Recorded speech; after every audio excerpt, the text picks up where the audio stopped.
Greetings, my brothers and sisters. Sending gratitude to all of you who are joining in today to accompany us down the rabbit hole of self-exploration through plant medicines.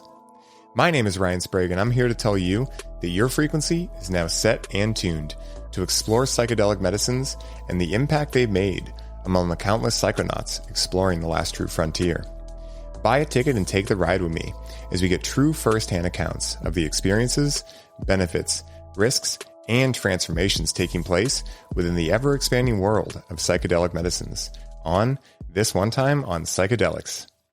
One of the most profound things that psychedelics and plant medicines have illuminated for me is the importance of questioning everything I think I know. The art of questioning is something that I feel is an innate human quality, as it is from questioning what we think we know that we are able to dig deeper into our experience of life, consciously choose what we want to believe about life as individuals, and as a result, become individuated and sovereign in nature. Today's guest on the show is an individual who has made it his life's work to cyclically unlearn what he has learned throughout his experience of life in order to discover more hues in the color wheel of his life and continue approaching life from the mind of a child, full of curiosity, wonder, and imagination. He is the host of the Great Unlearn podcast, which dives into the eternal mystery of what we think we know and aims to guide those looking to increase their quality of life in realizing that it is by unlearning rather than learning that we can connect deeper with the essence of our souls, follow our hearts, and unlearn our way into a totally new state of being. In addition, he is also the author of She Becomes, which he wrote as a dad's guide to help fellow dads connect deeper with their daughters.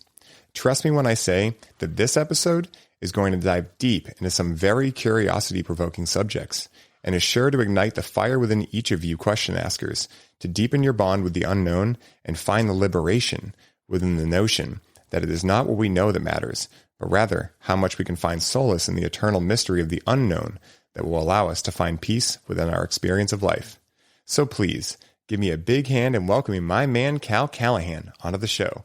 Cal, what's up, man? Dude, I love that. Hell yes. Oh, so much was popping as I was tuning into that. And, as we were just having a conversation on my podcast, it's very, we were talking about ketamine before we got on, and yes. You haven't experienced it. I've worked a lot with it. And it was on a ketamine experience sitting in this room. I went into the bathroom around the corner, and I was thinking about an experience I had with my wife earlier that day. Mm-hmm. And I felt like she was upset with me about something. And as I was in the bathroom, I looked in the mirror and I realized I have no idea why she was upset. And I made all these assumptions that it was me. And it was something I did. And now there may have been something that I triggered in that moment, but there were 1,001 other things that led to her feeling the way she did. And I didn't even know actually how she was feeling, but I was projecting, right? Yes. And it was like this liberation, like, I don't fucking know anything. I don't know anything. And it was just like, oh my gosh, I'm really not supposed to. Yes. And that really, for me, allowed me to step into this curiosity and wonder. And as we were talking about before, like, the inquiry leads to deeper inquiry that leads to deeper inquiry. And it's not about landing on a particular answer, but it's just to be in that constant state of inquiry and curiosity. And it's really allowed me to just, experience life in a completely different way. And again, liberation, you mentioned that. And I think, and you've even spoken about this, there's this dark night of the soul we go through.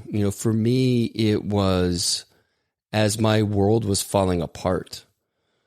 And as I was on this unlearning journey, I started to see the attachment I had to all these ideas, all my beliefs. And as I started to, unlock those agreements and see that they weren't true, it was, I was in a bit of a panic because all of a sudden, like nothing, it felt like nothing I believed was true. I'm 40, right now I'm 50, but I was, 47 years old, and this whole entire life felt on some level to be false. It's like, fuck, well, who am I if not all these things? Yes. And sitting with that just long enough is that liberation. Like, I don't need to be any of these things. I can have a new experience that colors how I feel in that moment.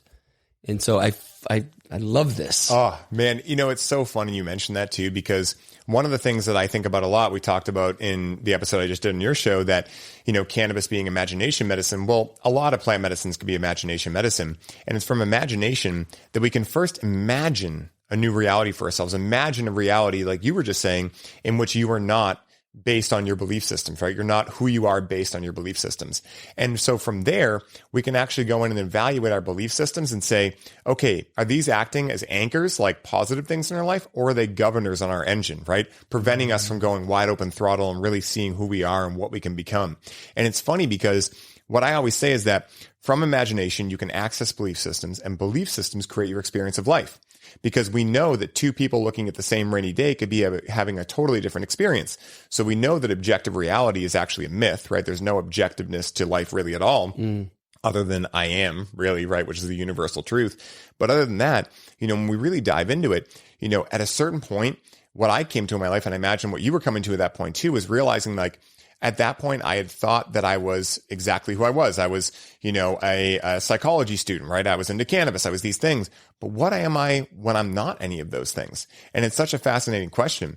And I'm curious for you, when you got into psychedelics, like, what originally got you interested in this realm? Because what I really love to dive into is that, considering that we were all brought up in generations where the DARE program was there and, Nancy Reagan was doing her just say no thing, what allowed you to go from just saying no to potentially saying yes?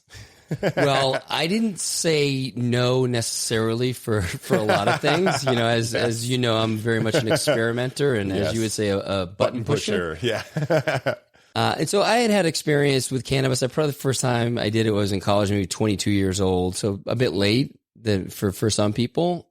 And I had tried mushrooms throughout my 20s, usually at a music festival with alcohol and the like. And it wasn't until 2017, I was actually in Las Vegas.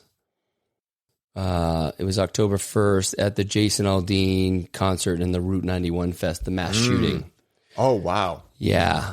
And up until that point, just to give the listeners a little context, I was a trader in Chicago. I was a trader for 18 years, was, really successful, quote unquote, retired in 2013. We moved from Chicago to Austin.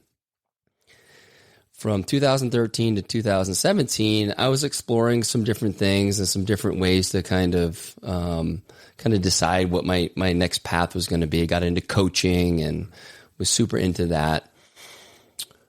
But what had happened is, leading up to that summer of 2017, I was using cannabis a lot, usually like a gummy or something, playing golf with my buddies, a few drinks, and really just numbing out. And upon reflection, I realized that I was so uncomfortable with who I was that I couldn't go there. On the outside, I looked like, what's to be uncomfortable? You have a beautiful wife, a beautiful home, a beautiful family. You have this wealth. Like, you won. You won the game. And that's how I looked at it. Like, I won the game, but why am I living this existence where I'm really checked out?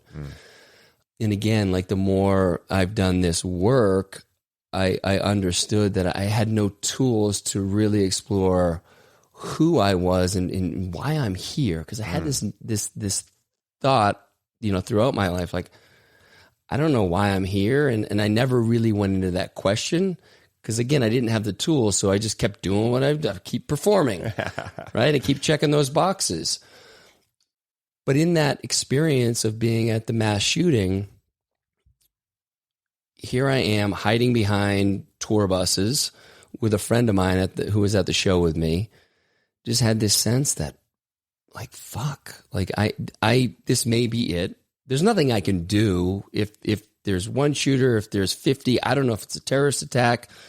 It really was the first moment in my life where I just surrendered my life. I don't know. I'm not going to try to be a hero here and, wrestle the shooter. Yeah. Like I don't have it. I've got nothing at my disposal. But I had this deep sense of regret. Like, fuck, I played the game by the rules and I won and I'm unfulfilled. I have an amazing wife, but we don't have a great relationship. I don't know what I'm doing. And I felt very lost. When I was able to make it out of there, unknowingly, I just went on this existential journey of like, why am I here? And it probably took me 18 months to understand that's what was happening. And it was tough for my wife because she's like, what's going on with you? It's like, I didn't have any answers because I was just trying to get to the bottom of why I'm here. My first intentional experience with psychedelics happened less than a month after that. I met Kyle Kingsbury, and one thing led to another, and he and another friend of ours, Connor Moore, sat in ceremony, which I didn't even know what ceremony was at that point. But I came to that evening, and I just trusted. I trusted that Kyle knew exactly what I needed, right or wrong. Because if anybody knows Kyle, they know that he pushes some buttons himself. And pushes the limits, but held a very safe, beautiful container for me. And it was in that experience that I just saw life completely differently, and that really accelerated my inquiry into, all things that I just had never explored before. Anything from biohacking to plant medicine to trying to understand what consciousness was. And Gobekli, how do you say it? Gobekli Tepe? Yes. Yeah. I started learning about that. And I just started to get curious around things that I had no sense of what they meant, but they were opening up a completely different world for me. And I think that the psilocybin experience opened me up to, being in that particular experience. I did have that death, and there was a little bit of fear, like, oh, I'm never going to see my family again.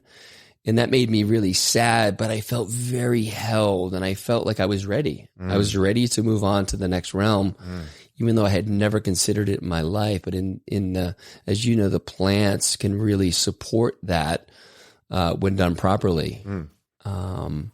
In that moment, I saw how I wasn't showing up for my wife, how it was really interesting because she came downstairs in the experience and just to go to our bedroom to get something and go, kind of back where she was upstairs, and she was in the shadow. And it was like, oh man, she's been in my shadow. My whole family's been in my shadow. I've cast a big shadow. I have not been of service. And as it was, the kind of the funny part was as I was having that realization, little Mona, our dog that y'all have met, started to bark. And it was almost as if to say, don't forget me too. It's like, whoa. Yeah, I don't see you either. Now, I made the common mistake that most people make, and I thought because I'd seen it that I was good. It's like, okay, like I understand. And I told Peyton the next day, and she was actually on her way to go visit a friend out in California. And she told me afterwards she didn't know she was coming back. Wow. That's how disconnected I was to the relationship, that I didn't realize it was that bad that she was thinking about moving on. Wow. So here I am after the experience before she leaves. I'm like, I get it. Like, sharing all that was coming up for me, and she didn't know what to fucking think. She trusts me. Like, this is, a lot for her to take on. And again, I didn't do any of the integration. I was like, oh, I figured it out. Like, that's the cheat code. It was Christmas a few months later. We were on vacation and we were at dinner, and the next thing I know, she's in tears. We're not like yelling at each other or anything like that, but we are so on different pages. I'm like, this may be it. What happened? I thought I figured it out. Yeah, I got the answers. And it was a hard lesson that, I would say up until even 2 weeks ago, right? I mean, we're talking 4+ years later is when I finally had the awareness of what needed to happen. And I kind of backed into it, right? As I was sharing with you, 2 weeks ago, I finally had the awareness that I'm fucking tired. And this old pattern, wherever it comes from, I'm sure it's part of it's ancestral, part of it's from my dad being, a very masculine man, and me having this sense of how I'm supposed to show up as a man, as a provider, performer. And that was really running my engine, and I couldn't be tired. And in order to not be tired, instead of resting, because look, I'm quote unquote retired still, so I actually have the capacity to rest whenever I want to. Yes. But I never allowed myself to do that. And whenever I would be with Peyton, I would always have this other stuff running in the background for me. So the intimate moments were not intimate. And she would even say there's sometimes when you snuggle up in bed, like looking for it wouldn't even call it, it wouldn't call it intimacy either. You're like looking to get laid. Like it's a no, because that I don't like that energy. And I just didn't understand. I understood it, but I didn't know how to do it differently. Yeah.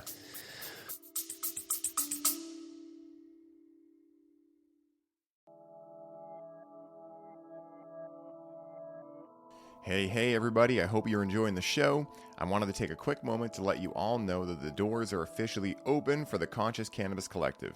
And as such, this is the last week you can sign up and receive all of the bonuses we're currently including. This is the last time I will be personally onboarding those of you who sign up with a complimentary one-on-one session, and you'll have the ability to get the Grow with Cannabis course for free during this limited time. For more info on how you can take advantage of this offer, head down to the show notes for this episode and secure your spot today, as we only have so many spots left and they are filling up quickly. Now back to the show.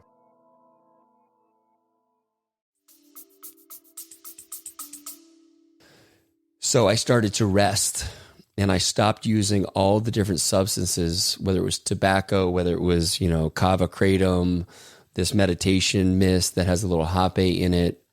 I stopped everything and I rested. And, I think 4 days in a row, I took naps.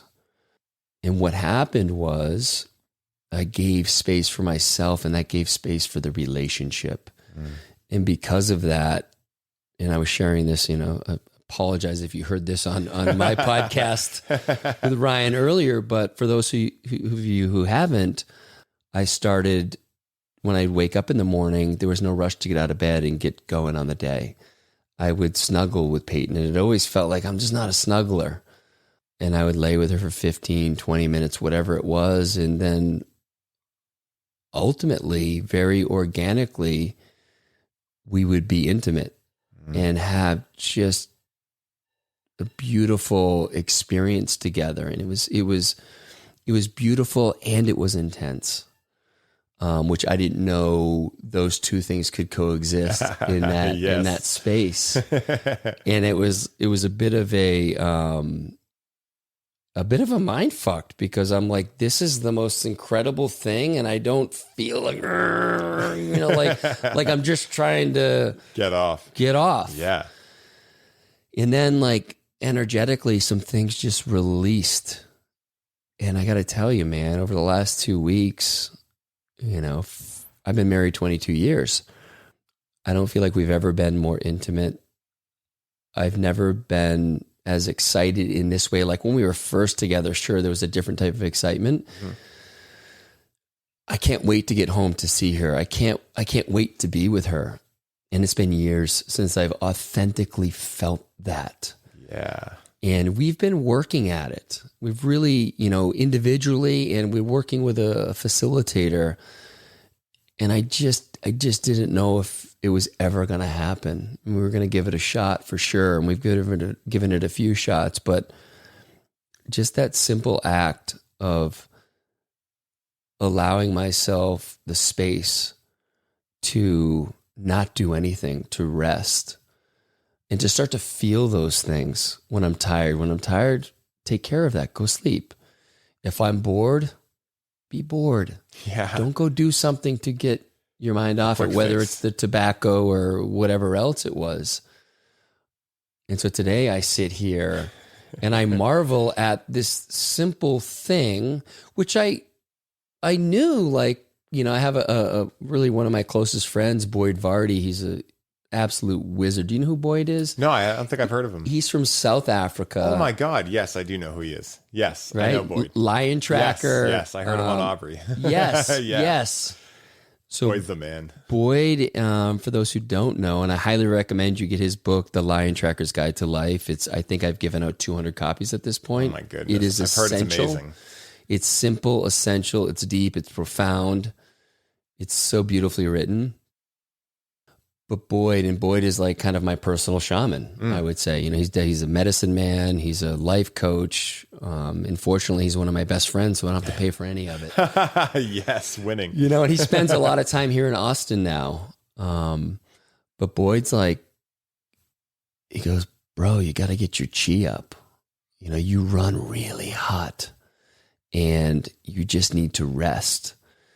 And so I rested a little bit this fall, and then I went right back into it. And then I rested a little bit in January, and then I went right back into it. And I just had this notion, like, I'm tired, but I wasn't willing to do anything about it. And it was unconscious. I didn't realize what was running it.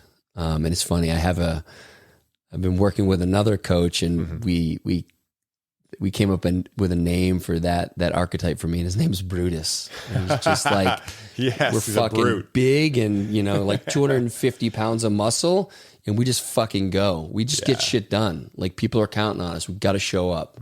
Go, go, go. And there's a time and a place for that, but he was in the driver's seat quite a bit for me. But just that experience of having him sit in the back seat and really just clearing space. And it opened up space for everything. And now, you know, and I was sharing this with you earlier, I feel like I've been on this medicine journey. Really there was a 5-day period where Peyton and I were in Zion National Park at a retreat, but really this whole stretch has been such a beautiful experience, and I've just surrendered to it.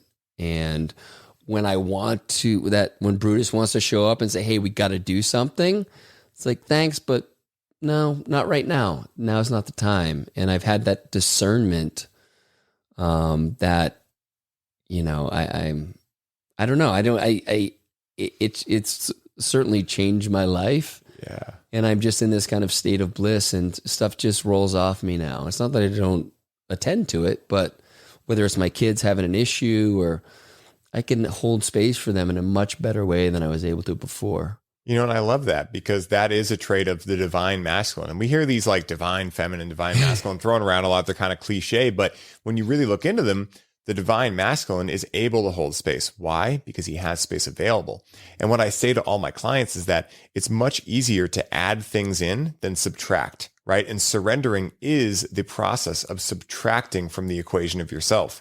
And I think that especially for men, right? Like, you know, Rachel could attest to this. Like, I am a doer. Like, I have a Brutus living inside of me as well. And, you know, for a while before I understood the resonance and the importance of language, I was kind of joking with people saying, all gas, no brakes. I go into life, all gas, no brakes. And I was saying this to myself over and over again, and then wondering why I was burning out so hard. And I'm like, oh, maybe it's because I've been casting a spell on myself 24/7 saying all gas, no brakes. And so it's fascinating that you're able to go through that. And what I really heard there was that a couple of weeks ago, you stopped externalizing your need for the comfort of the feminine, and you started providing it for yourself. And when you do that, and then you move back into medicines when you're ready, you're able to have a power couple dynamic with them. Because then the same way that, like, with you and your wife, right? I imagine if you came home every night and you were like, I need you, right? It might be hot or sexy the first couple of times, but once it's like really at a level where you're like, I can't live my life without you, it's kind of like, okay, this is getting a little codependent, right? So the same thing with medicines and with your wife as well, where after a while, you stop needing them to like fulfill the parts of you that you're not able to fulfill yourself. And then you want them, right? And wanting is so much sexier than needing, both within the plant medicine space and with your relationships as well. Because how you do anything is how you do everything, right? Yeah. And it's all a projection. And so like when you can come to your wife and you're like, I want you and I'm willing to like, like play the fun game in doing so and like go through the teasing and all that fun stuff. That's once again, like we talked about in your thing, what allows all that stuff they do to become cute again. I mean, Rachel and I have had to balance this because we both run our own businesses. And so we both have that Brutus, right? But at the same time, like, there are times where that MDMA ceremony in Las Vegas that we were talking about, I don't think we actually hit it on live, but I've told it before in the show, but in that moment where I realized that like, oh, my decisions, like my lack of structure, right, around like making sure time was checked is now leading her to be really anxious about like a big project she's working on. And so I could either say, well, you shouldn't have given me the time, the mission of being track of time, or I could take ownership as a man and say, hey, I fucked up. And now as I did that and I was able to take ownership of it, that event literally unlocked my ability to feel my emotions again. So it's like, where in our lives can we take the ownership like you did with your wife or you did with the plant medicines recently that allows us to once again allow life to become psychedelic in nature? Because I can tell you, even though I was on a medicine at that point when that realization hit, it was the next 3 weeks of pure sobriety because I went home and took a 3-month break from cannabis and everything at that point, including caffeine, cacao, everything. And I, every single day was like another opening up, another huge expansion. I could listen to music and start crying. I didn't know where any of this was coming from, right? And like we talked about with my dad, I hadn't cried in 15 years and I hadn't cried since he passed. And so like, as this started happening, all of a sudden I'm like, I can cry. Oh my God, I can feel emotions, right? Because once again, I was telling myself for so many years that I couldn't. So it's fascinating, man. Yes. And a bunch is popping for me here. So first of all, up on the whiteboard, you see this is punctuality equals presence. Yes. And our facilitator, I was talking, there was like some tension because sometimes I'm late picking up the kids and I'm like, sometimes I just get in this thing where I'm like locked in, and that was like my reason. I'm like, I'm in the zone, I'm in flow. She's like, no. She's like, if you're actually present with what's going on, you'll understand that you need to leave at a certain time to pick up the kids. Oh, I love that. And I got it. I was like, yeah, that's a fucking excuse that I'm using. And so that's allowed me to be more mindful of that. What is up, everybody? I hope you are all enjoying the show. And I wanted to stop by real quick and share a little bit about our latest podcast sponsor, Freedom Builders. Now, Freedom Builders are a team of graphic designers, website creators, videographers, social media marketing experts, and coaches that build out your custom online business from A to Z. This is a done-for-you service, which means they do the work for you while you get to put your focus back on what you love most, which is coaching your clients and bringing in sales. Now, as a former online fitness coach, Mike knows where your struggle points are and exactly how to help you overcome them. This is why he created Freedom Builders, so that you can scale your business while protecting your time and your energy. Now, you guys know that delegation is a business superpower, and you can activate this superpower today by scheduling a complimentary call with Mike at freedombuilders.com so you can start building the freedom that allows you to take your business to the next level. Alex and I recently connected with Freedom Builders for our Connect with Cannabis build out, and we could not have been happier with the results. With Mike and his team, they were able to go through an outline and create a personalized program for our experience, develop our brand identity, build and design a custom branded web page, professionally edit our program video content, custom design all of our slide presentations, automate our email marketing sequences, create a seamless payment system for our offer, design unique infographics for our social media content, and guide us through our proven launch blueprint to generate organic leads through our social media. So if you're a coach, facilitator, or healer listening to this ad right now, and you are looking to put freedom back into your life, once again, go to freedombuilders.com and book your complimentary call today. I hope you all enjoy the rest of the show, and I'm wishing you the best day ever. One thing I'll say real quick is that that's a perfect example of how you can, in a sober state of reality, have a psychedelic experience. Because what happens when we have a challenge in an experience, or when like classically an experience is viewed as bad, is we come up against some belief like that and we realize it's bullshit. And we realize that we're holding ourselves back, but we're not ready to take full accountability for it. And so we do the opposite of surrender. We try to white knuckle it. And as a result, that resistance persists, right? Because what we resist does persist. Yeah. And then it leads to that experience turning into an ordeal, rather than happening for you, it's happening to you and all of that stuff happening. But because you were able to take ownership of that and go, yeah, that is actually like, you're right. I'm not in complete flow there. And that is an excuse I'm using. And if I made the excuse to go that way, I can make the opposite and now have my experience of life change. That is what psychedelics can do when used intentionally and consciously. They can make you aware of what might be holding you back, but they don't do the work for you. And what I always say is that they'll show you the what, but it's up to you to figure out the how. And the analogy I always use for this is, imagine if you're in a plant medicine experience and your intention is to, unlock creativity. You're just feeling kind of stuck recently. And so you go into this experience and you have this vision of like, oh my goodness, I remember I used to love painting so much, right? And now I'm busy and all these things and haven't had time. I'm going to start painting once a week. And I'm going to start ending my nights early or at least once a week. And I'm going to paint. Yeah, I'm amazing. Like you feel all this motivation and inspiration. And then you come out of that and you don't put anything on your calendar, right? So then you go back to your daily life and a week or two later, you're like, man, I'm really craving some creativity. Let me go do another experience to figure out how I can unlock this creativity. And so this process goes. Where on the other side, if you came out of that experience and you were like, all right, I'm going to look up paint classes. I'm going to figure out where these are happening. I'm going to sign up, even if it scares me. I'm going to go there. Then who knows? You could go there, have an amazing experience, keep going there, meet friends. One day the instructor calls in sick, is like, hey, can you teach the class? And all of a sudden you're teaching paint classes and doing what you love. But it's your responsibility and opportunity to figure out that how. And so I love that you picked that up, man. Well, and I love that it brings to mind this coach that I'm working with now is at the end of meditation each day, I'm encouraged to have one inspired action. And it could be simple or it could be something that, is more, has a little more depth to it. But at the end of the day, it is putting some structure, not too much structure, but enough structure where holding myself accountable to do the thing. And I've done it and it's been amazing because it's cleared this stuff that's been, the stuff that's left running in the background. Yes. I've been able to move through it. Yes. So that's been helpful. The other thing I wanted to share was, who hasn't taken a break? I've taken a break from this stuff several times, but it's only to prove that I could take a break. So I won't do the feel free for about 5 days and then I'll come back to it. It's like waiting until that 6th day. Yes. In this one, it was just completely different. And I think it's the intention, right? To rest. And, sure, I had some feel free today. And as I told you, like break in case of emergency, when I'm doing a podcast, I'm going to have some. But generally, I was doing it all day.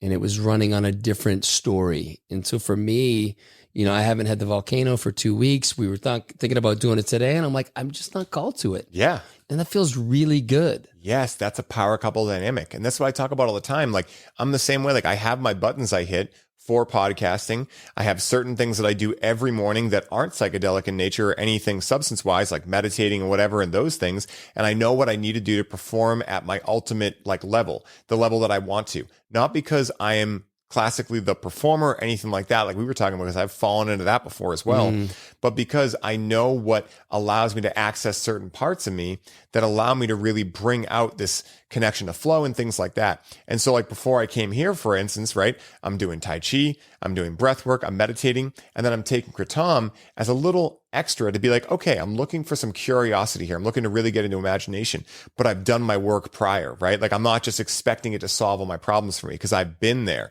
And it's still something that, they say with great power comes great responsibility. And I think that saying applies fantastically to plant medicine, because if you have cannabis sitting in your drawer, you know that maybe a happier feeling is only a couple of hits away. Yeah. But if you keep relying on that to access that happier feeling and you keep externalizing your power into finding your own happiness through the plant, then you're going to become dependent on it and then all of these things. And so it does take great responsibility to be able to access that great power. And so I love that you talk about this because it's something that's near and dear to my heart. And it is my journey as well, because I've gone through this with cannabis. I've gone through it with tobacco. I've gone through it with exercise. I mean, again, how you do anything is how you do everything. Exercise, right? bro. So it's brutal, man. I was such an asshole. I got to work out. This is my time. And yes, it was so unconscious. And I, do these hard workouts but I was walking around just all armored up. I never understood how to leave that in the gym. And it wasn't again until a reflection when I started to do my work and I stopped working out and I literally lost muscle and started to soften, that my whole being softened. Mm-hmm. It's like, whoa, that shit is like, that's real. It's not just a metaphor. It really happens. No, and it's, it's so funny. I fortunately, I've done enough work where I give myself grace in those moments, and I accept that that's part of my journey. But I was like, fuck, my kids would come in while I'm working out. I'm like, hey, I'm working out. Like, yeah.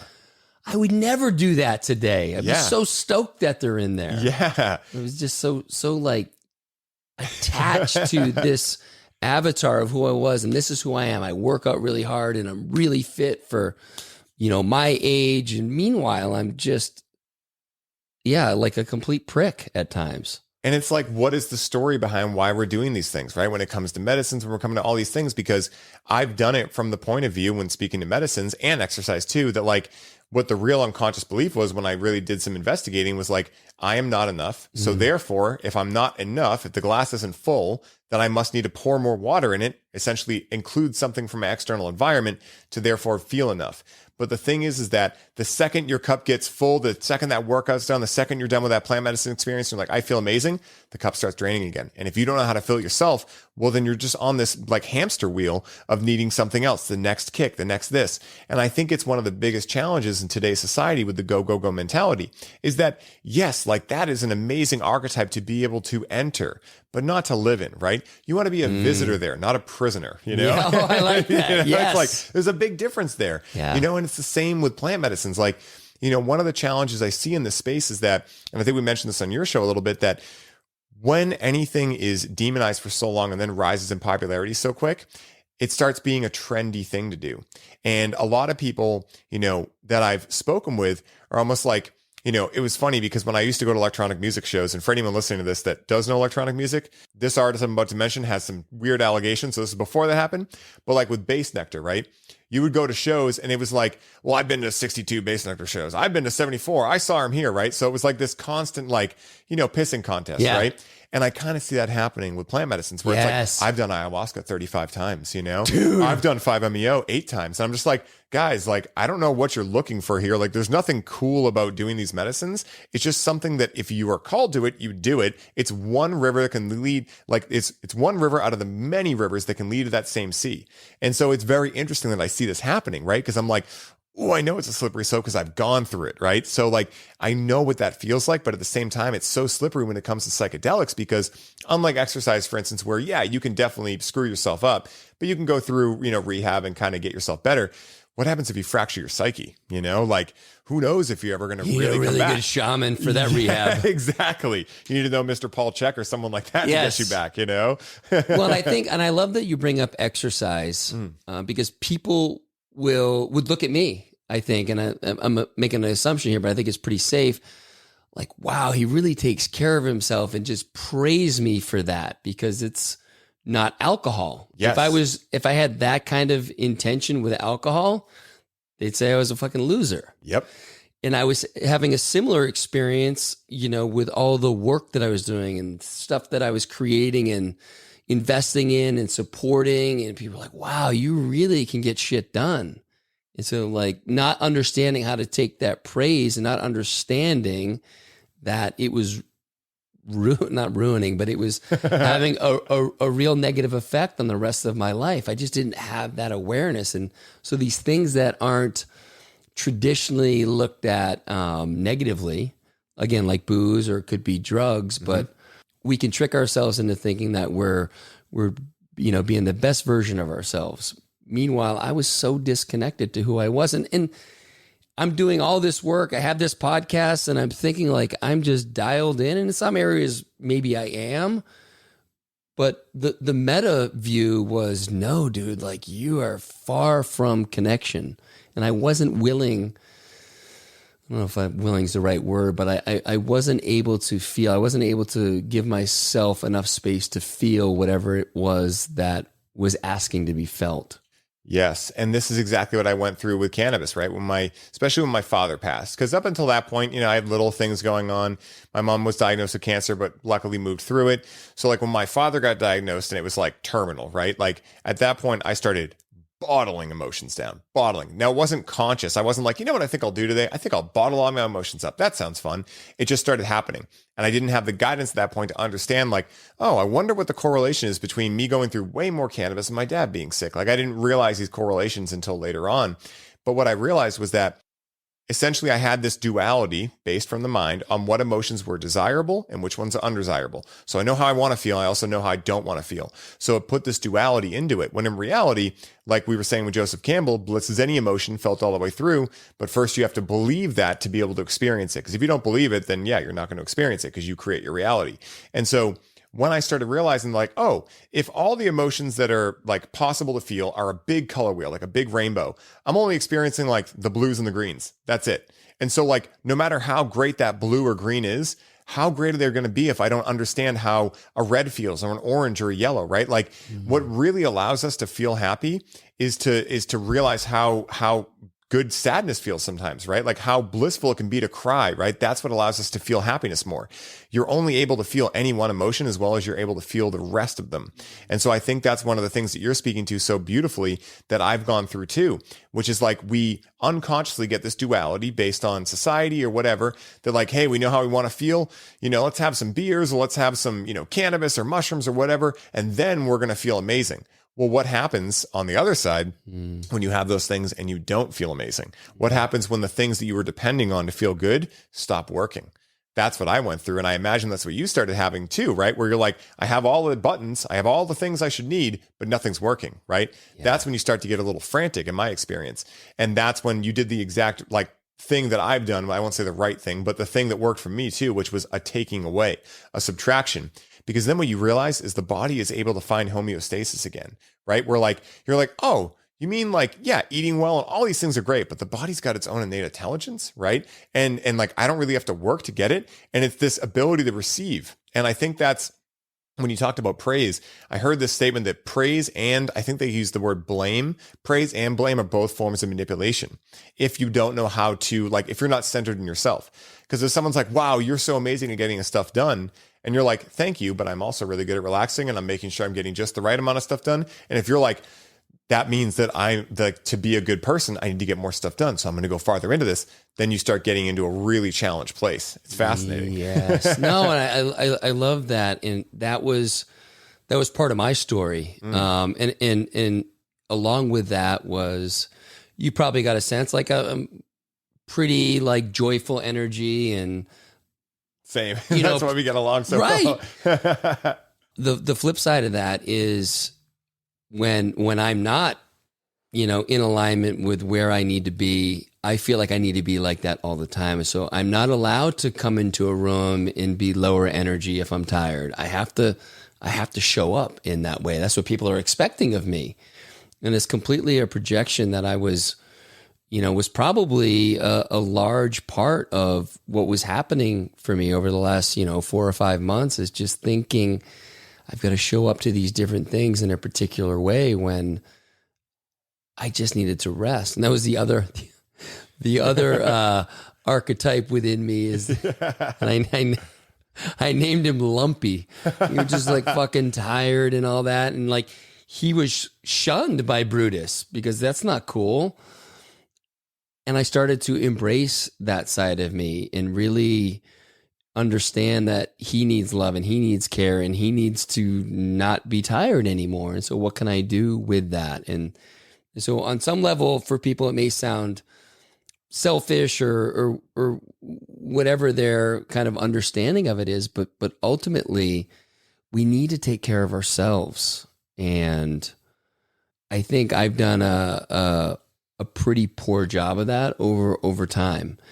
And because of that, and my wife has such a beautiful, nurturing presence about her that I wasn't able to receive her nurturing.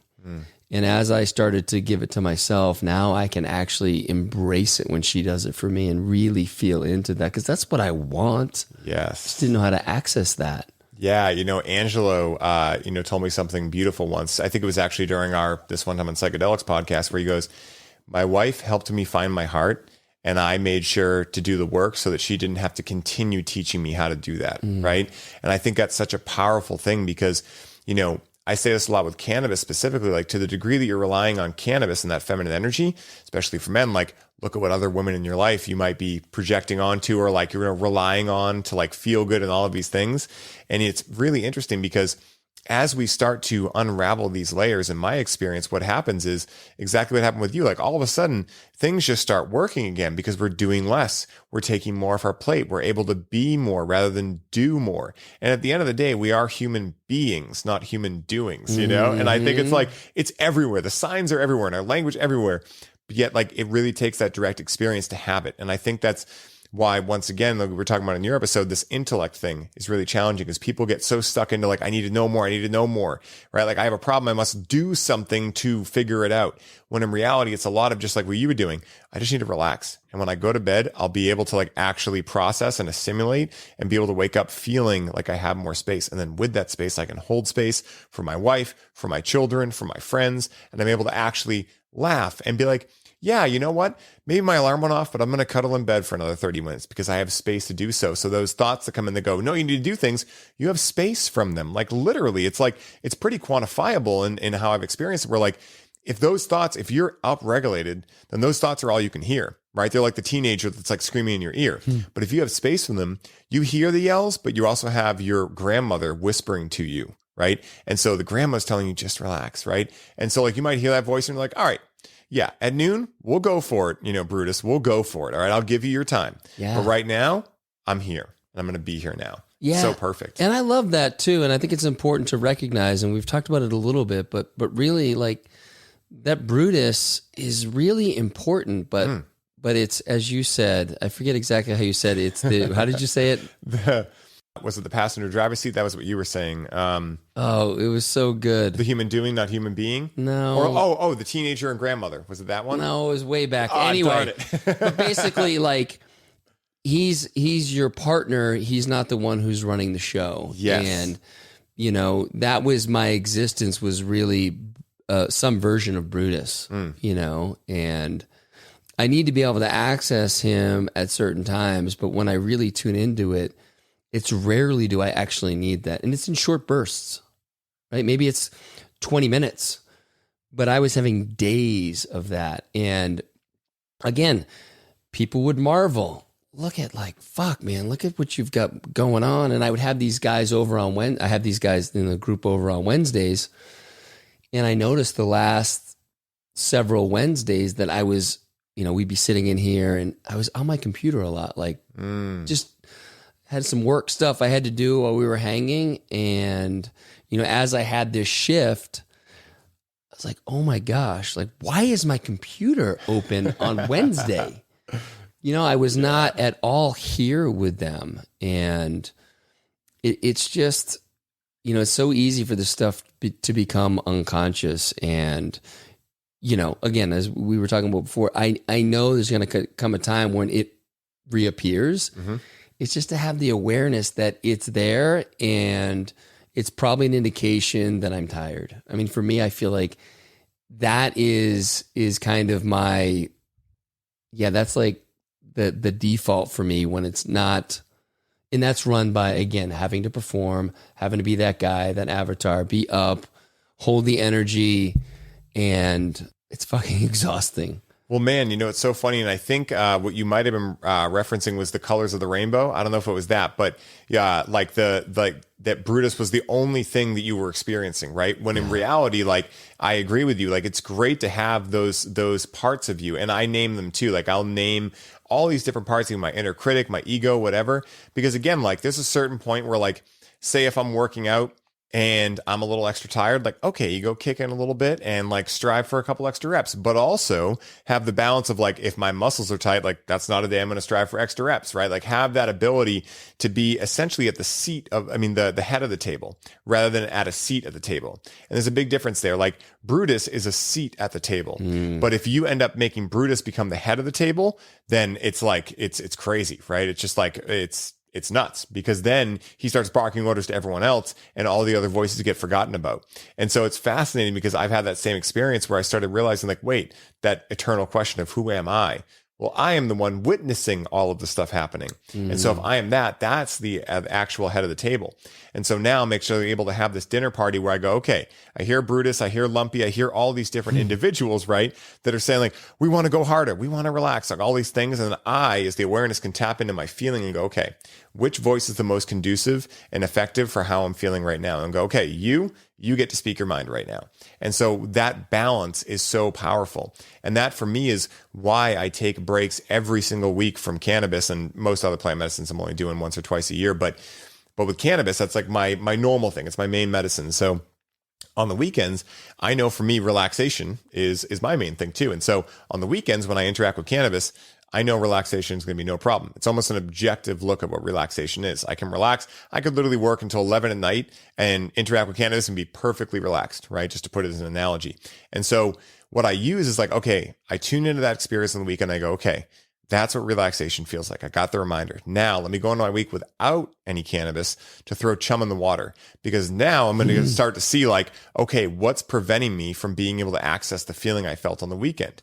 And so then when I'm like, it's 6:00 and I'm like, I could write out a whole nother podcast intro. I could do that. And I start hearing that voice. I go, hey, we're not going to get to play guitar tonight or get to wind down. And we're not using cannabis tonight. So we can't do that tonight. And it's super hard. Like, this is why I think most people don't want to do it, because it is hard. Like, it sucks a lot of the time to do it. Yeah, it's hard because you got to constantly be aware of yourself. And also you have to bite the bullet and be like, oh, okay, I'm not going to get that work done tonight. And what does that mean, right? Like, if it's a have to get done, sure, you'll thug it out and do it. But but if it's a nice to have, not a need to have, right? Like, if it's like, I have a podcast next week that I wanted to get finished today, but I'm not going to get it done today. That you have to swallow a little bit of pride from that Brutus part of us, right? And so it's so fascinating, man. And psychedelics have helped me so much with that, because when I've brought the Brutus type energy into a psychedelic experience, they can bitch smack you pretty good, real quick. And then you start being like, okay, like, yeah, that's a definite interesting experience I had with that. And now that I've had the experience of being able to like have that bitch smack and be able to get down into a relaxation level, how can I then do that to myself more lovingly without medicines, to be able to be my own cheerleader and be my own best friend rather than my own worst enemy? I love that. And I love that discernment of, there are some times when it actually needs to get done. Yeah.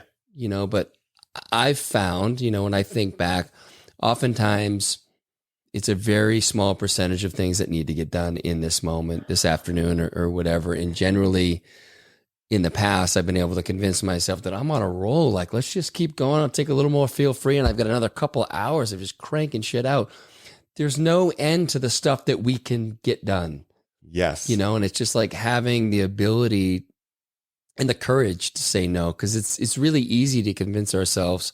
I've done it a shit ton. Like, I already had a couple. Like, what's another half? It's easy to add, right? It's hard to subtract. Yes. So that journey has been, and again, I'm 2 weeks into it. Yeah. So it's obviously very fresh, but it's really changed my orientation to life. And as we clear these things out and subtract, we actually get to see these beautiful things that just show up on our doorstep. And that's really where I want to live. And then having, the inner guidance to know what are the things to, bring in a little bit closer and the things to pass by. But your head's out of the sand and you're super present with what's going on. Yes. I love that, man. It's so powerful too, because I think it was actually Rachel who told me that there's this 8-figure coach, and she says, hey, you want to know the reason I make more money than most people? It's because I'm willing to feel more than most people. And this was one of the things that was a super hard pill for me to swallow, because I started realizing that, a lot of the time when I reach for like tobacco or something, it's actually because I'm feeling better than I've ever felt. And part of me is saying, you don't deserve to feel this good. No shit. Yeah. And so I started to be like, okay, is it just a distraction or is it actually something deeper? And so I actually started to be like, there's a belief system in me that doesn't believe I can ever feel this good, because then if I feel this good, I don't ever want to stop feeling this good. So I'm going to purposely make myself feel less so that I'm in control of my feelings, right? It was like this whole weird pattern, man. It's like, why? wild, dude. And so like these things are challenging to figure out and to dive into, because it's almost like looking at all your dirty laundry. And what we know about psychedelics, and the reason why they're so challenging for a lot of people, is because they don't yet understand that what psychedelics do is not just give you these amazing experiences. A lot of times they bring up your really dirty laundry and they force you to look at it objectively without any of your protectors around. And all of these things, like whether it's exercise, whether it's kratom, whether it's cannabis, whether it's tobacco, they all act as protectors in some way, right? Unless we're conscious of them. Because then I can say, okay, like this is the one day this week I'm going to interact with cannabis. I've checked in. I know my intention. I'm going to dive into it knowing full well that this could potentially end up in an ordeal, right? Because I might see some dirty laundry that I didn't expect that might be standing in the way of my intention being reached.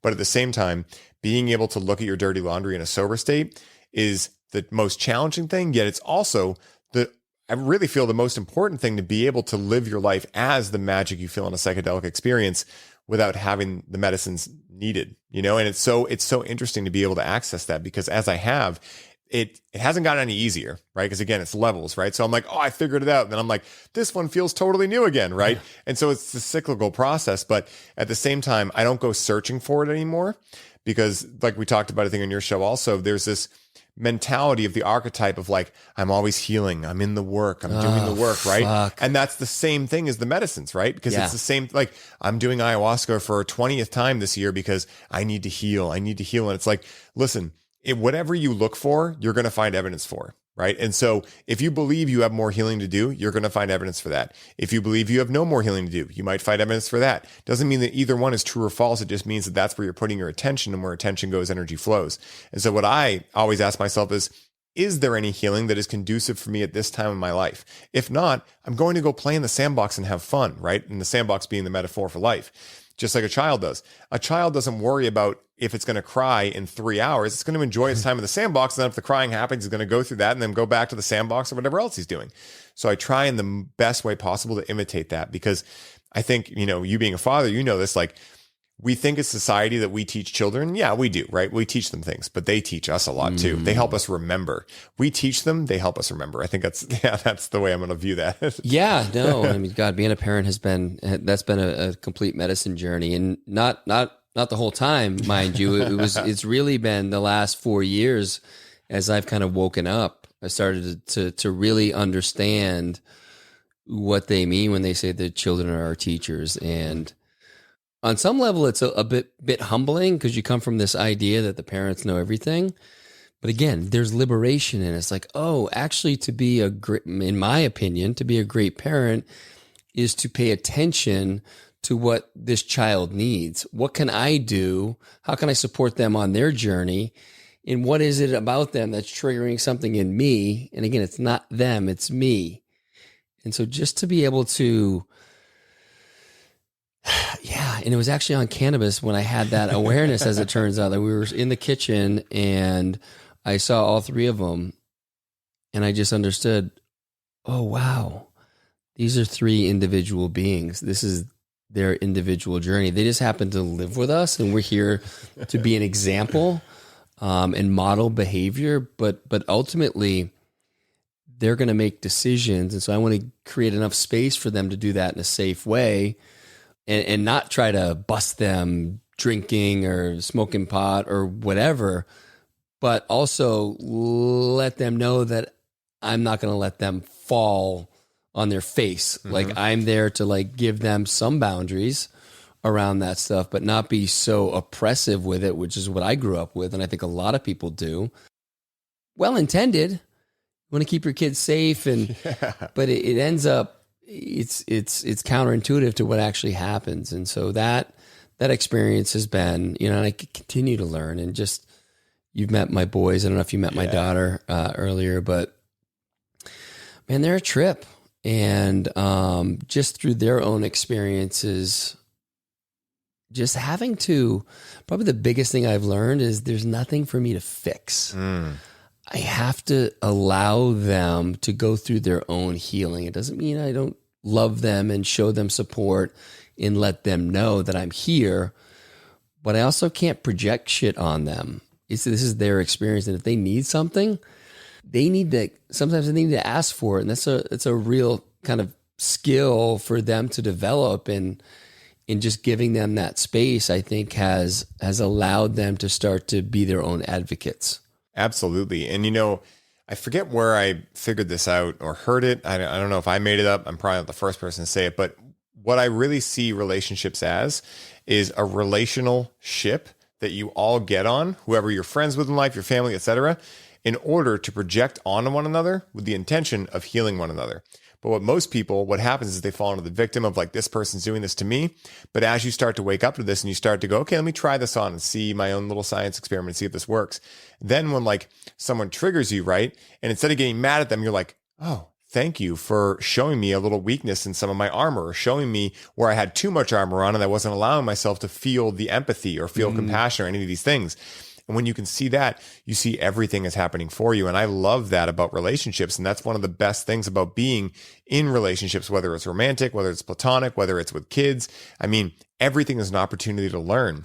And speaking of learning, we've talked a couple, examples about what you've learned in psychedelic experiences, but I want to ask you now, what is the experience that you've had, if you've had one, that you've learned the most about life as a whole? Like, has there been one experience that maybe we haven't talked about so far that you've learned a lot about life and maybe, potential emotions or just anything about life specifically from a medicine experience? I'd love to hear about that.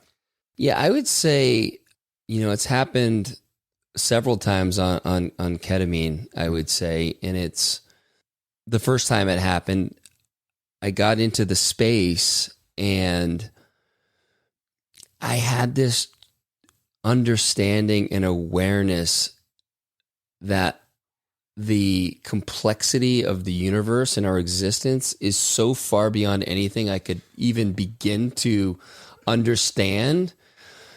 And there was such again, liberation in that. It's like, oh, I'm so held.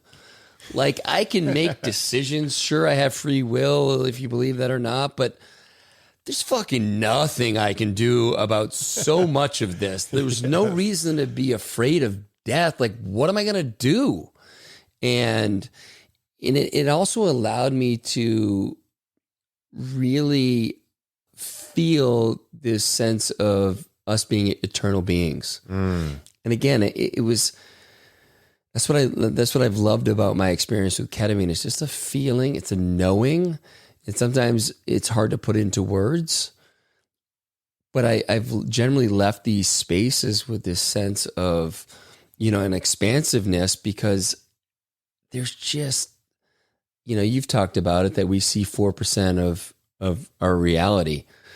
Like, yeah, like that's the for me, the beauty of working with ketamine has been, you don't know anything and it's okay. You're not supposed to. Yes. It's too much. Yes. And so I felt really held in that space.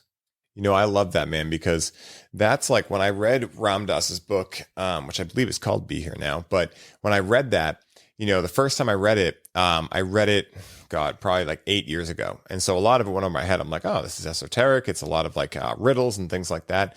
But what I really got the gist of when he was speaking about it is like, hey, yeah, there's all this amazing stuff you can discover in these plant medicine journeys and all this stuff. But don't get so attached into trying to figure out the eternal mystery, because you're never going to figure it out. And you only have this experience right now. So be here now. It's almost like, if you have a math test on Monday and it's Thursday and you have an opportunity to go out with friends and you can still study, well, then do that potentially, right? Because you're going to get to enjoy them, and then you can interact with the studying you need to do and be able to ace that math test. And so it's really interesting because, I find a lot of people, and I've been in this too, which is why I can speak to it. We're so obsessed with the mystery of life that sometimes we miss out on the actual experience of just being here and being a little ignorant about it. Like, hey, I don't need to know all the answers. Doesn't mean I won't get curious, but it's the energy of why I'm doing it. Am I doing it because I need to know everything, right? The one line, or am I doing it because I love realizing how, as I discover each thing, how much like, oh, this opens up so much more I don't know. And then I find one more thing and I'm like, now I really don't know anything. And that's what I get my high from now, is not actually the knowing, but the unknowing. And I, when you say be here now, that's like what I was not able to do when I had all these things running. I was never I shouldn't say never, but largely wasn't able to be present because I was worried about that math test on Monday that I'm not going to study for until Sunday and it's Thursday. Like, why is that running in the back of my mind right now and not allowing me to connect with my wife or my kid or whoever? And so I think that notion can be very kind of esoteric for us. Like, what do you be here now? Okay, it sounds cool. It's catchy. I get it. But when we really think about it, for me, very practically, I wasn't there then. Is that the right way to say Yes. it? Yeah. And I feel like I can be here now because I've cleared the space and created the space for everything else to exist that's important. One of my favorite things to do with cannabis, but also other medicines too, especially mushrooms, I found this really fun with, is I dive into a book like Be Here Now, and I find one statement that maybe like I thought was cool, like let's just use Be Here Now for an example. And then I start to actually read it over and over again. Because even in a sober state, say if you say the word book enough, right? If you say it about 20 or 30 times, you start being like, is this even a real word?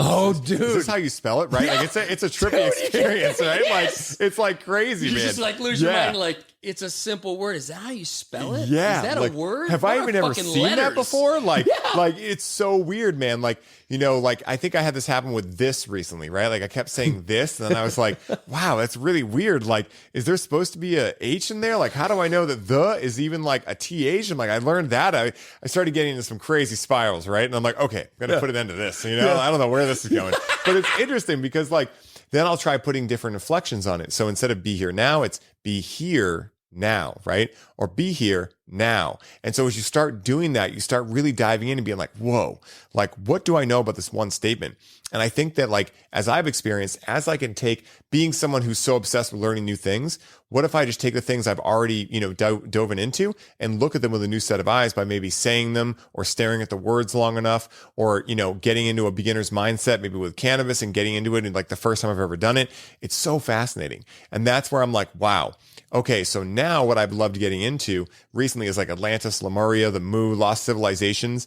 And so like I've been diving into things that I've learned, quote unquote, before, but now I'm older. I've had new perspectives. I've had more experiences. And some of the things that I've already known are now getting realized and blowing my damn mind.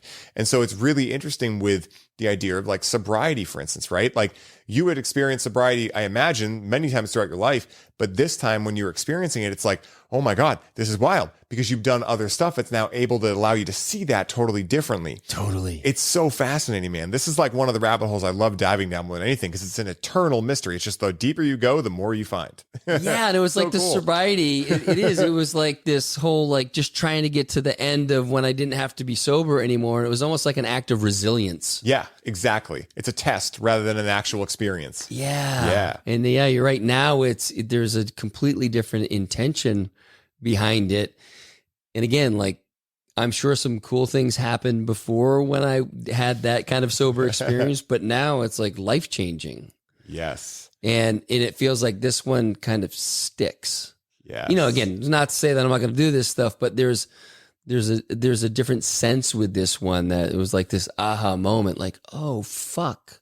Well, it's almost like for me, sobriety was like an old friend that I hadn't hung out with in a long time. And we had our own separate journeys for a while. And then when I connected with sobriety again, I was like, wow, this is actually really cool. Like this is a high in and of itself. And so then I was like, hey man, we should hang out a lot more. And so then I invited him back into my life, and now I see my sobriety as actually like a huge part of a high as well. And so like now I get to try on button pusher, right? Like is sober better today? Is some cannabis included today? Like what am I going to do? And I see them all as fun. And that was like, again, a flipping of the script where now sobriety was not something I was doing to get to a goal of being able to use substances again. It was something like, oh man, I can actually experience some wild stuff in a sober state that I actually can't experience with the medicines and with the other things. And so now there's like this voice in me that even my like, whatever that Brutus is in me is sometimes like, hey man, we might want to be sober today. And I'm like, oh, you're even saying this now? I'm like, sick. Yeah. That's when you win, So it's so good, man. Fuck yeah. I love that. I hadn't thought about that, but yeah, there's like a certain energy around that reconnection with sobriety. Yes. That it can be like, wow. it's new. It's exciting. Yeah. You know, that's what it was for me when I took 3 months of cannabis. I started a business. I started a podcast. I was like, oh my God, I don't even know what's happening. It felt like I was on 10 grams of mushrooms, right? With like all these emotions flying through me. I'm crying, I'm laughing, all this stuff. It was literally life becoming a psychedelic experience. And I think that like, you know, with the rise in consciousness going on right now and a lot of different things, whether you look at it astrologically as the age of Aquarius, whether you look at it as just like the time, whatever you look at it as, you know, I think that, you know, our level of consciousness is elevating as I wouldn't say as a society, because we do live in a bubble, and I recognize that being in the world of self-development and stuff, but more and more people, it's the cool thing to do now, right? Like it's cool to meditate. Like it's the same thing as how like, in the 80s, it was like stupid to be a nerd, right? You were like a nerd if you were a nerd. And now the reason that hipsters are a thing is essentially like they're a nerd that's like being a nerd on purpose because it's cool now, right? Yeah. And so like, you know, sobriety now and all of these things and plant medicine too and all of this stuff is now becoming this thing that's, you know, because of the rise in consciousness, it's being seen a little bit differently. Not, of course, over the full spectrum because people are still abusing things and things like that. But now we're able to have these conversations. Like 10 years ago, I would have never had this conversation. I would have never thought that sobriety could be as cool as cannabis. No. Like, I would have never. And it wasn't. And it was, and it wasn't. Sobriety was like, oh, bro. Like I was sober from booze for almost 10 years because I just didn't have a good relationship with it. And it was, I mean, it just wasn't cool. Not that I worried about that, but like to be sober now is way different. Yeah. And it's because like, you know, at least one of the reasons I imagine as many is because like now we're starting to realize that, oh, once again, these things are not the moon, right? They're not the things that can give us the best experiences of life. They can show us what we might be missing out on that we forgot. Like, oh my God, I forgot I could feel that good, right? But then the whole mission is to integrate it into our life to realize, oh, we can access that without anything. And I think as we start doing that, and that is the argument for the quote unquote work, it's like, oh, now sobriety is cool because I'm feeling the same way I feel when I trip on mushrooms, like these synchronicities and all of these things that happen. It is a psychedelic experience without any psychedelics necessary because I truly believe that consciousness is a psychedelic in and of itself. Because think about it this way, right? Like consciousness, you know, as Paul Chek says, is a psychic substance produced not blindly, but in limiting awareness of opposites. And I think that like oxygen, right? If we're thinking about like conscious being a psychedelic and oxygen being the thing in which allows that psychedelic to work, the second we stop, like I've had this really weird theory for a while that like we're actually in this really wild experience.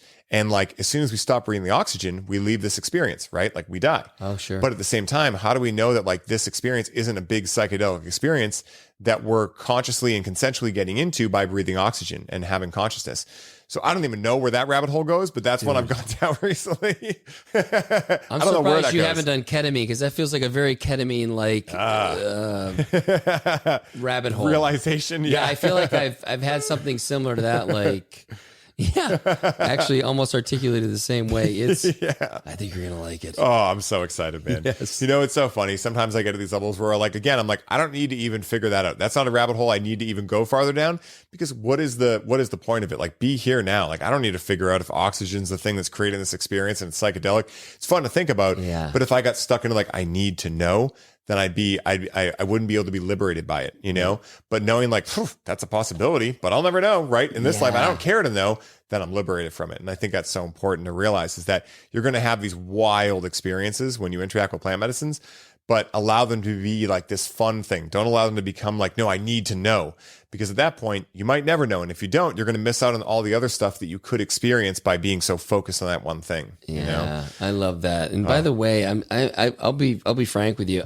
I'm when you said you take 5 days off and you really only get together with cannabis on the weekend, I was surprised. Like as someone who is has such a beautiful relationship with it, I think there's this, you know, this expectation that you'd be chiefed up all the time. It's funny, you know, I was on a podcast the other day and they asked me, "Are you high right now?" And I was like, guys, like, I don't know if you'd want to see me high on a podcast. I don't know what I would be like. I've never done one high before. But like, you know, with me and cannabis, like I went through my 10 years of interacting with cannabis daily with maybe like 1 4-day break. I think when I was sick once way back when I was like 19. Yeah. But other than that, I was interacting with it once every day, at least once. For a while when I was like, I mean, between 16, maybe 18 to like 23, there was like, I was a pretty regular smoker. I wouldn't smoke it all day, but there would be multiple times throughout the day. And then when I went through my dark night of the soul and awakening, I realized like, oh my God, I'm not doing myself any service by doing this. I'm not doing cannabis any service. I'm not respecting the plant. And so the plant was kind of like, if you really want what I do, I can't have you want to numb out with me, you know? Because like, it's the same thing as like, if you want to have intimate relations with your wife, but you need her to do everything for you to feel safe, how well is she going to be able to get turned on to be able to have that intimate experience with you, right? Is she doing too much? Exactly. Yeah. 'Cause she's leading the dance and having to express herself, right? The salsa dance analogy again. Yeah. And so like with cannabis, it was kind of like cannabis is like, listen, man, you're kind of clingy. Like I can't really show you everything because then how do I know that you're not going to like, how do I know you're going to even pick this up? So what's the point of even showing you? Because you're interacting with me every day. So how do you even know what you love about me? It's the same thing as like if you're with your wife every single day and you guys never take a break from each other, then how do we even know what you love about her? It's in her absence, or maybe she's gone on the retreat or something. You're like, wow, I suck at making eggs. Like these eggs don't taste nearly the same. Or if it's me and Rachel, I'm like, my sweet potato hash sucks compared to hers, right? And so like, I'm sure it's more than that, Rachel. Just for argument's sake, we'll go with sweet potato hash. There's a lot there. And so it's like funny because like, you notice like, wow, I miss the way they kiss me when I wake up. I took these things for granted. And so that's why I take that break every week, because I want to realize the deeper and deeper levels of what I love about the plant. And I can only find that in the absence of it, because it's a taking away, the subtracting that allows us to be like, what do I feel my life is missing right now? And then also, what does that plant provide? And then how can I take what that plant provides and allow it to teach me how to provide it for myself? But you can't have that when you're interacting with it unconsciously in a negative way. Because like I said, there are people I know that interact with cannabis very often, but they have that healthy relationship with it. I did not have that. So that's why I had that experience. And that's why now, most of the time, I keep that structure. That's like my really like structure point of view of it. Yeah. But at the same time, if I'm on vacation, like say if you were like, hey, after this, do you want to interact with cannabis? I'm not going to be like, no, Cal. Are you reading my mind? Because I was definitely thinking like, I definitely think we should. I mean, I love running science experiments, you know? So, I mean, I'm down. And so like, that's what I mean. Being a subject. Yeah, exactly. Guilty as charged, It's like, so if I was to be like, no, I have my structure, I can't interact with it on the weekday. Well, then that's kind of silly, because that's when structure's running amok. Yeah. So I've realized like if it's a typical Wednesday, I'm at my house and there's no reason and I'm like, oh, I need to interact with cannabis. That's a time for my structure to be like, no, what's coming up that you're trying to run from? Yeah. But if I'm in a great environment and it's the right vibe, I feel it, I'm like, hell yeah, I'm going to hit a bag, right? I'm not so attached to it that I have to do that, because I've also been doing that for 3 years now. So like when I first started, I was very strict on it. Yes. But now I can let it off a little bit because I trust myself more now, right? Yeah, and it's I like know that I'm aware. You get the kind of the reps in to know that you're good there. And it's like Boyd, one of Boyd's, I love this one, enough structure. You have enough structure to leave structure. Yes. And so that's what this feels like. Exactly. Because I was totally thinking, I was like, I wonder if he rip the volcano when we're done with this. Twist my arm. Yeah, there we go. Oh, no. Well, Cal, I mean, this has been amazing, man. I definitely want to have you back on for round 2. I'd love to get you on Highly Optimized too, but I want to make sure that people know where they can find you, where they can connect with you, anything you got going on, where they can find the podcast. Let the people know where they can find you and connect with you, my man. Well, thank you. This has been awesome. Like, no so surprise. Much fun. Loved Bunk it. bed status, man. I told you. Yes. Yes. On Instagram, cal.callahan, and the podcast is The Great Unlearn, where it's on all the platforms, and then my website's thegreatunlearn.com. I got a book coming out, but it'll probably come out in the fall, so that'll be for the next podcast. But yeah, I think that's the best way to find me. Beautiful. Yeah. And I ask a last question, and you're the first person I'm going to ask the new version of this too. We'll see how I do with it. Me and Shlomo came up with this last night, because the original question was if someone listening was just swayed by you to experience psychedelic medicines. But I had someone say, I don't know if I'd want someone to be swayed by me. And I was like, that actually is 100% true to me. Mm-hmm. And so the flipping of the script of how I'm going to ask this is, let's say someone is extremely inspired by the conversation that we had and the points in which you made about psychedelics. What is the one piece of advice that Cal Callahan would suggest to them to move them into their own discernment in choosing if they want to use psychedelics in their life? Ooh, that's a great question. Yeah, I do think that's a better question. Well done, Shlomo. Yeah, game recognized game, Shlomo. It feels like a cop out to say, like if you're really called to it, but it's just, I had an experience where I was with a group of people. One of the people we were with, we were doing LSD, and she was on the fence.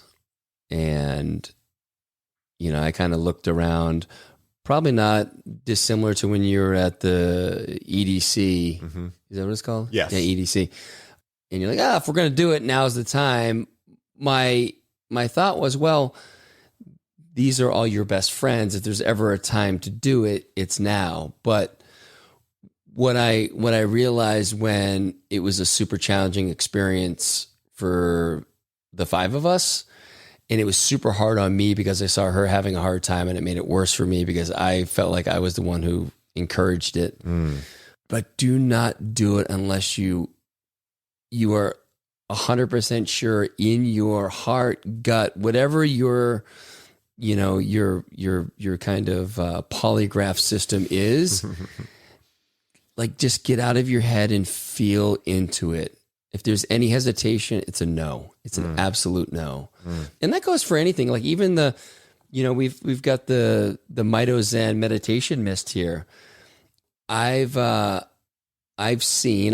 probably done it once where someone's been on the fence and you're like, come on. Yeah. And they've done it. And after that, I'm like, absolutely not. Unless someone's like 100% sure, almost begging me, because that stuff can go awry for people and it can ruin their next 30, 40, 50 minutes. 100%. And so I've had to step in some situations where I'd given it to someone, they really liked it and had a great experience with it. And then weeks later, we're at a party and they're like, here, Jason, try this.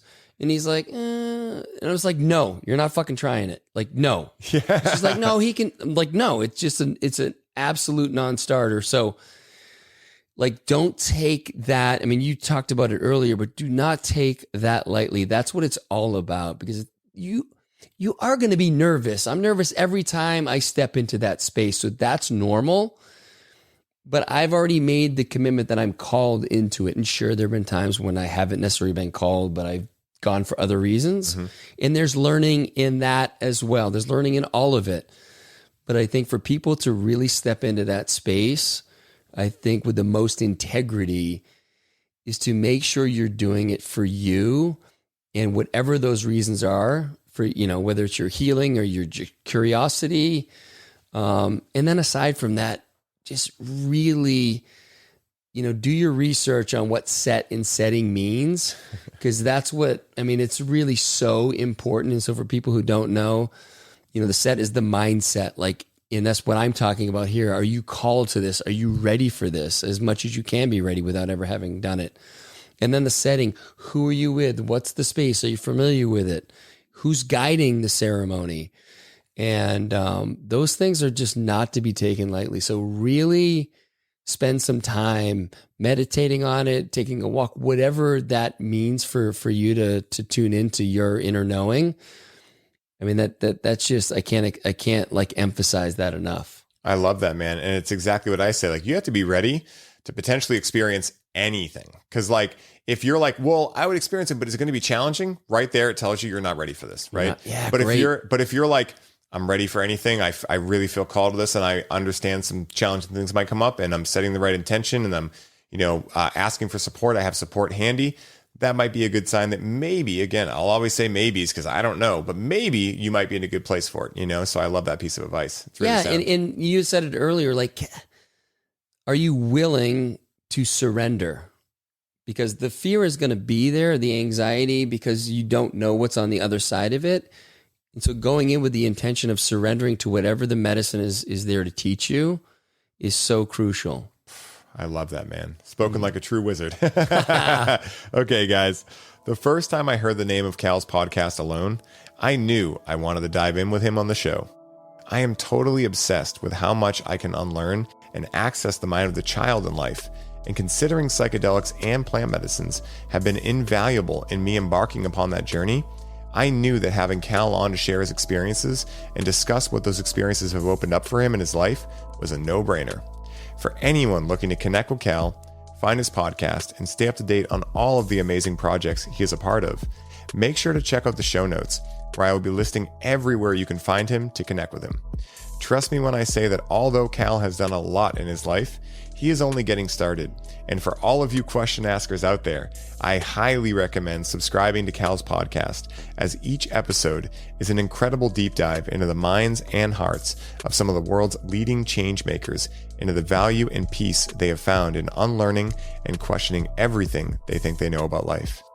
Cal, thank you so much for sharing your time with the listeners and me on the show today, for being the example of what questioning everything and unlearning what no longer serves us can do for us in our lives, and for embodying the change that I feel the world is so desperately seeking right now. And until next time, my brother, may your journey be smooth and full of light. Aho. Aho. Aho. Yes.